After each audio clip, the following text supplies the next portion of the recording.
J'ai retrouvé le mot que tu m'avais écrit.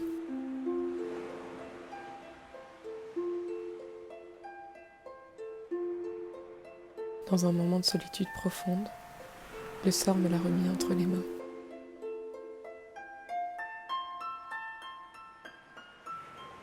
J'ai beaucoup pleuré, tu sais. Ce fut si douloureux parfois que je ne sentais plus les larmes sur ma peau.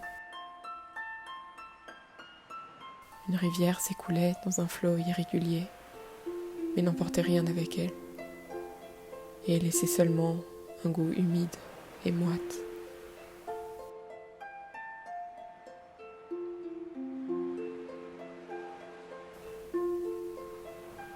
Toutes mes nuits, tous mes matins, mes mains tremblaient sous la désillusion qui ne laissait plus de place aux couleurs.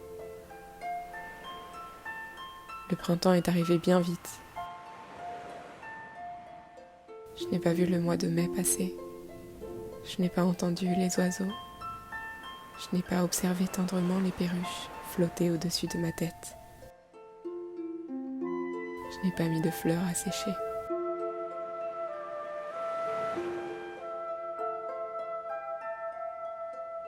Le soleil m'a semblé bien futile dans ce ciel qui ne nous appartient plus.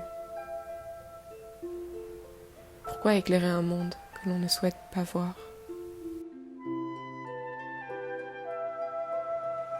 Tu me disais si souvent de cueillir le temps que j'en ai oublié le sens. Un instant après l'autre. C'est ainsi que tu vivais, que tu courais et t'envolais dans l'infini espace qui n'appartenait plus qu'à toi. Y ai-je seulement eu ma place ?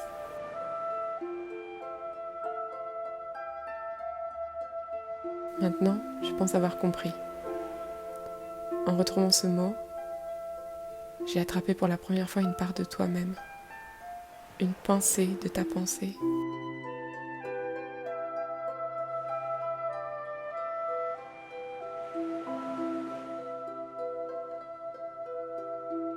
Pourquoi ne pas m'avoir mieux expliqué ? Un instant après l'autre, pour ne plus se perdre dans une quête de sens qui n'aboutira jamais.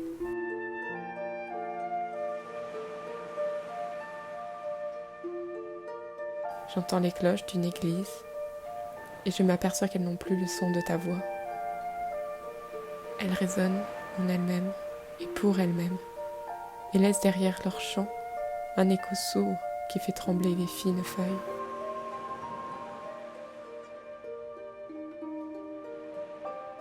Tout mon corps recueille ces sons. Sonnez, douces cloches. Faites-moi sentir de nouveau les promesses de vos caresses. M'aventurer dans ce monde n'a pas été un choix. Je n'ai jamais trouvé ma place, tandis que tu y parvenais sans peine. J'ai longtemps cru qu'elle était auprès de toi, mais le poison de ton odeur a laissé des traces dans mes malheurs. Une absence désormais obstrue mes sens.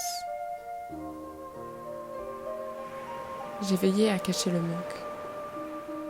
Telle une addicte, tu étais ma drogue, et le sevrage me laisse inerte sur les rivages de l'Adriatique.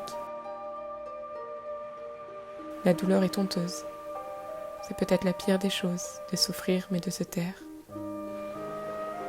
Le silence qui tiraille mon corps laisse ma bouche sèche. Souvent, mon sens s'immobilise. Une goutte tombe et j'entends sa chute. La fleur est tachée, son parfum est gâché. Le vent ne siffle plus et je me tais.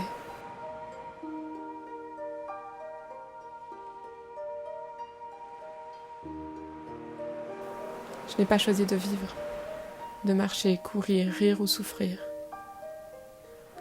Comme un pantin, victime du destin, je me suis laissé engloutir par les événements.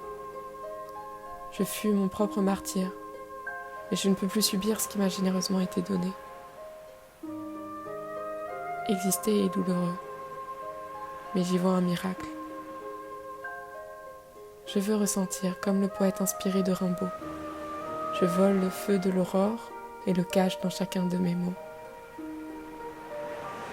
Il y a toujours de l'ombre quand le soleil se montre. Mais je me suis trop longtemps cachée. J'accepte ma peine, mais je refuse d'être mon bourreau. L'eau ne s'arrête jamais de couler dans la rivière, et j'avance désormais avec elle.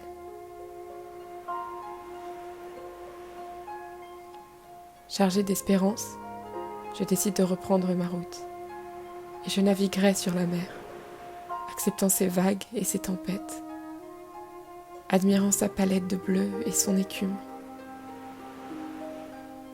L'embrun humidifie mes vêtements froissés. Je saute, sans toi. J'inscris les mots sur ma peau pour laisser une trace et ne pas oublier les sentiments qui m'ont un jour touchée. L'encre vermeille devient éternelle.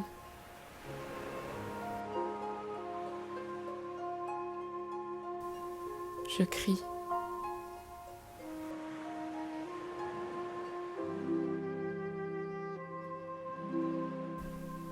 Je crie pour m'entendre. Et enfin, je m'appartiens de nouveau.